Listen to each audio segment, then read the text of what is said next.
അസ്സലാമു അലൈക്കും വറഹ്മത്തുള്ളാഹി വബറകാതുഹു. ഖുർആൻ പ്രഭാതം 172.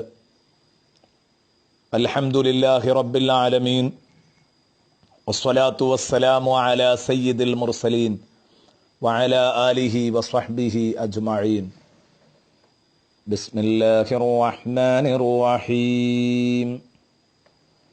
ഫദക്കിർ ഇൻ നഫഅതി الذിക്റാ. സ്വദഖല്ലാഹു മൗലാനൽ അദീം. വസ്വദഖ വബല്ലഗ റസൂലുഹുൻ നബിയുൽ കരീം. പ്രിയപ്പെട്ട സുഹൃത്തുക്കളെ,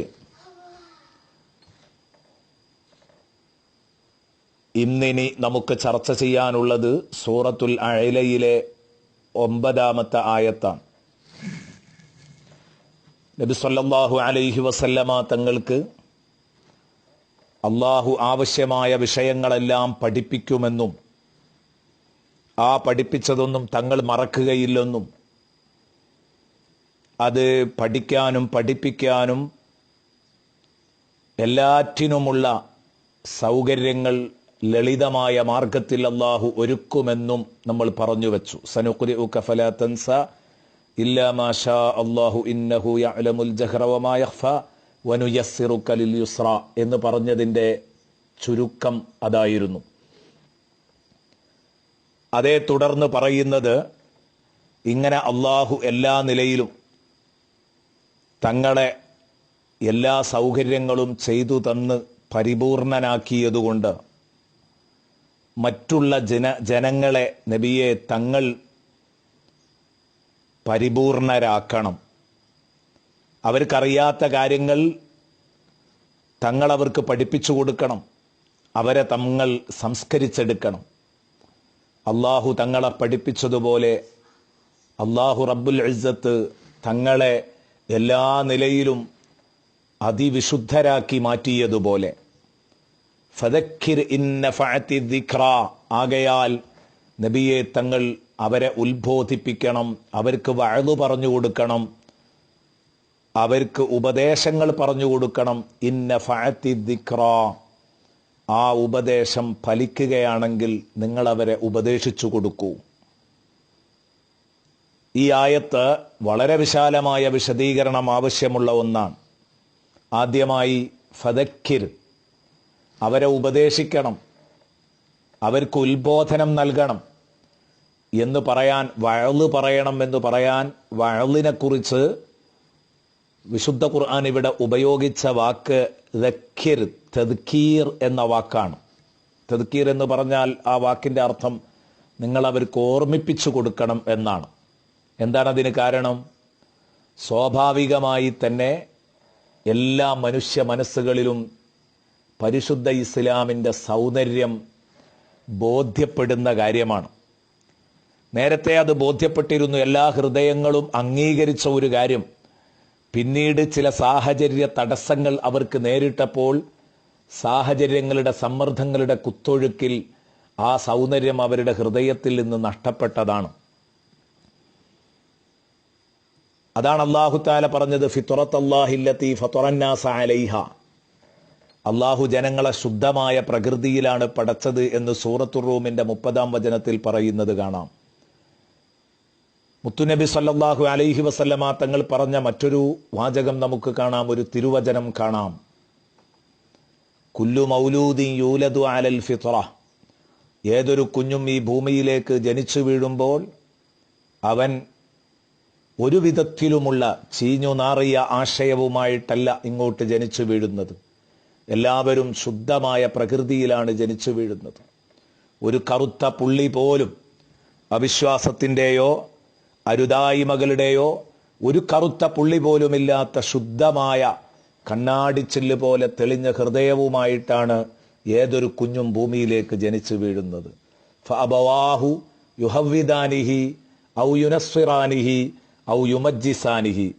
പിന്നീട് അവന്റെ മാതാപിതാക്കളാണ് അവനെ ജൂതനോ ക്രിസ്ത്യാനിയോ തീയാരാധകനോ ആക്കി മാറ്റുന്നത് എന്ന് ഷഫീഉനാ റസൂലുള്ളാഹി പറഞ്ഞെങ്കിൽ അതിൻ്റെ അർത്ഥം എന്താണ്? യഥാർത്ഥത്തിൽ എല്ലാവരുടെയും അടിസ്ഥാനം പരിശുദ്ധമാണ്. ആദ്യത്തെ അവസ്ഥ പരിശുദ്ധമായ അവസ്ഥയാണ്. പിന്നീട് അവരുടെ സാഹചര്യങ്ങളാണ് അവരെ വഷളാക്കുന്നത് എന്നർത്ഥം. സാഹചര്യങ്ങളിൽ ഒരു കുട്ടിയെ സംബന്ധിച്ചിടത്തോളം ഏറ്റവും കൂടുതൽ സ്വാധീനിക്കപ്പെടുന്ന സാഹചര്യം മാതാപിതാക്കളുടേതാണ്. അതുകൊണ്ട് അത് പ്രത്യേകം എടുത്തു പറഞ്ഞു എന്ന് മാത്രം. അപ്പം അതുകൊണ്ട് ശുദ്ധ പ്രകൃതിയിൽ ഇസ്ലാമിൻ്റെ ആ സൗന്ദര്യം ബോധ്യപ്പെട്ടിരുന്നെങ്കിൽ അത് ചില കാരണങ്ങളെ കൊണ്ട് അവന് നഷ്ടപ്പെട്ടതാണ്. അതുകൊണ്ട് നബിയെ തങ്ങൾ അവന് ആ നഷ്ടപ്പെട്ടുപോയ മറന്നുപോയ കാര്യം ഒന്ന് ഉത്ബോധിപ്പിച്ചു കൊടുക്കുക. അതല്ലെങ്കിൽ നേരത്തെ ആലമുൽ അർവാഹിൽ വെച്ച് ആത്മാക്കളുടെ ലോകത്ത് വെച്ച് ആത്മാവിനെയാണല്ലോ അള്ളാഹു ആദ്യം പടച്ചത്. പിന്നെ ആ ആത്മാക്കൾക്കൊക്കെ ഉചിതമായ ശരീരങ്ങളെ അള്ളാഹു സൃഷ്ടിച്ച് ആ ശരീരങ്ങളിൽ ആ ആത്മാക്കളെ സന്നിവേശിപ്പിക്കുകയായിരുന്നു.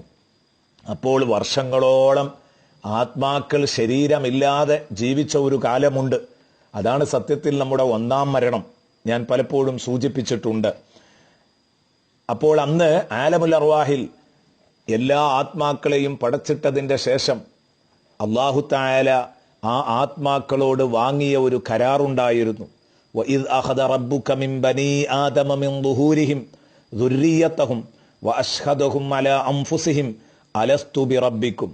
ആദമിൻ്റെ മക്കളെയൊക്കെ അള്ളാഹു വിളിച്ചു ചേർത്ത് അവരുടെ മേൽ അല്ലാഹു തആല അവരെ തന്നെ സാക്ഷിയാക്കിക്കൊണ്ട് അവരോട് ചോദിച്ചു, അലസ്തു ബിറബ്ബിക്കും, ഞാൻ നിങ്ങളുടെ റബ്ബല്ലയോ?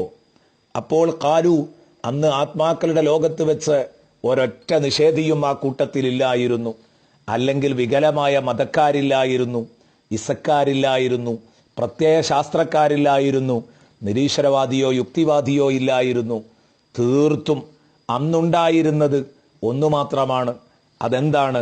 അലസ്തു ബിറബ്ബിക്കും, ഞാൻ നിങ്ങളുടെ റബ്ബല്ലയോ എന്ന് ചോദിച്ചപ്പോൾ എല്ലാവരും ഒരേ നാക്കുകൊണ്ട് പറഞ്ഞു, ബലാ, അതെ അതെ, ഷഹിദന, ഞങ്ങൾ സാക്ഷിയാണ്, ഞങ്ങൾ സാക്ഷിയാണ്, ഞങ്ങൾ സാക്ഷ്യം വഹിച്ചിരിക്കുന്നു റബ്ബെ, മനസ്സുകൊണ്ട് ഉറപ്പിച്ച് ഞങ്ങളിതാ വ്യക്തമായി പറയുകയാണ്, നീ തന്നെയാണ് ഞങ്ങളുടെ റബ്ബ്.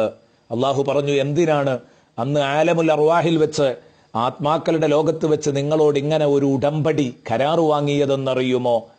അൻ തഖൂലു യൗമൽ ഖിയാമത്തി ഇന്നാ കുന്നാ അൻ ഹാദാ ഗാഫിലീൻ. ഉയർത്തെഴുന്നേൽപ്പ് നാളിൽ നിങ്ങൾ പറഞ്ഞു പോകരുതെന്ന് കരുതിയാണ്, നിങ്ങൾ പറയുമെന്ന് കരുതിയാണ് ഇന്നാ കുന്നാ അൻ ഹാദാ ഗാഫിലീൻ. പടച്ചവനെ, ഈ ദീനിനെ തൊട്ട് ഞങ്ങൾ അശ്രദ്ധരായിരുന്നു എന്ന്, ഈ ഈമാനിനെ തൊട്ട് ഞങ്ങൾ അശ്രദ്ധരായിരുന്നു. ഇല്ല, അത് പറഞ്ഞൊഴിയാൻ ആർക്കും കഴിയില്ല.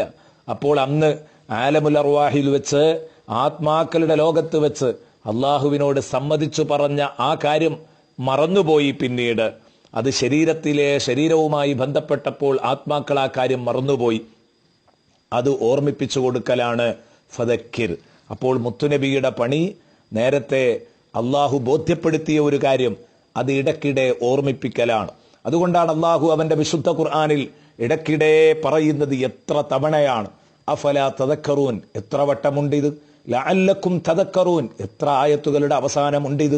ഖലീലമ്മാ തദക്കറൂൻ, എണ്ണിയാൽ ഒടുങ്ങാത്ത വിധം. ഫലൗലാ തദക്കറൂൻ, ഇങ്ങനെയൊക്കെ നീണ്ടുകിടക്കുകയാണ്. അഫലാ തദക്കറൂൻ, നിങ്ങൾ ഓർക്കുന്നില്ലയോ? നിങ്ങൾ ഉത്ബോധിതരാകുന്നില്ലേ? നിങ്ങൾ ഉത്ബുദ്ധരാകുന്നില്ലേ? അതിൻ്റെയൊക്കെ അർത്ഥം നിങ്ങൾ ഓർക്കുന്നില്ലേ? ലഅല്ലക്കും തദക്കറൂൻ, നിങ്ങൾ ഓർത്ത് ഉത്ബുദ്ധരാവാൻ വേണ്ടി. ഖലീലമ്മാ തദക്കറൂൻ, നിങ്ങൾ അല്പം മാത്രമേ ഓർക്കുന്നുള്ളൂ. ഫലൗലാ തദക്കറൂൻ, നിങ്ങൾക്കെന്താണ് ആ മറന്നുപോയ കാര്യം ഒന്ന് ഓർത്താൽ? അപ്പോൾ ഈ പറഞ്ഞതിൻ്റെയൊക്കെ അർത്ഥം ഞാൻ നിങ്ങൾക്കറിയാത്ത ഒന്ന് പഠിപ്പിക്കുകയല്ല, മറിച്ച് നിങ്ങൾക്കറിഞ്ഞ് മറന്നുപോയ ഒരു കാര്യം ഓർമ്മിപ്പിക്കുകയാണ് എന്നർത്ഥം. ബഹുമാനപ്പെട്ട ഇമാം നസഫി റളിയല്ലാഹു അൻഹും അതുപോലെ തന്നെ ഇമാം നൈസാബൂരി റളിയല്ലാഹു അൻഹും ഇവരൊക്കെയും നമ്മെ വിശദീകരിച്ചു പഠിപ്പിച്ച ഭാഗങ്ങളാണ്. അവർ പറഞ്ഞതിൻ്റെ രത്നച്ചുരുക്കമാണ് പ്രിയപ്പെട്ട സുഹൃത്തുക്കളെ ഞാൻ നിങ്ങളെ കേൾപ്പിച്ചത്. ഇനി ഇന്ന ഫഅത്തി ദിക്റ, ഉപദേശം ഫലിക്കുകയാണെങ്കിൽ ഉപദേശിക്കുക. അപ്പൊ ഉപദേശം ഫലിച്ചില്ലെങ്കിൽ ഉപദേശിക്കേണ്ടതില്ലയോ? വലിയൊരു ചോദ്യമാണ്. ഇന്ന ഫഅത്തി ദിക്റ, നല്ല ചർച്ചകൾ ആവശ്യമാണ്. ഇൻഷാ അല്ലാഹ് തഫ്സീറുകൾ പറഞ്ഞതിൻ്റെ ആകത്തുക നമുക്ക് നാളെ കേൾക്കാം. നമ്മളെ എല്ലാവരെയും അള്ളാഹു മുത്തുനബി സല്ലല്ലാഹു അലൈഹി വസല്ലമ തങ്ങളുടെ ഉപദേശം ഉൾക്കൊള്ളുന്നവരുടെ കൂട്ടത്തിൽ ഉൾപ്പെടുത്തട്ടെ. ആമീൻ. അസ്സലാമു അലൈക്കും വറഹ്മത്തുള്ളാഹി വബറകാതുഹു.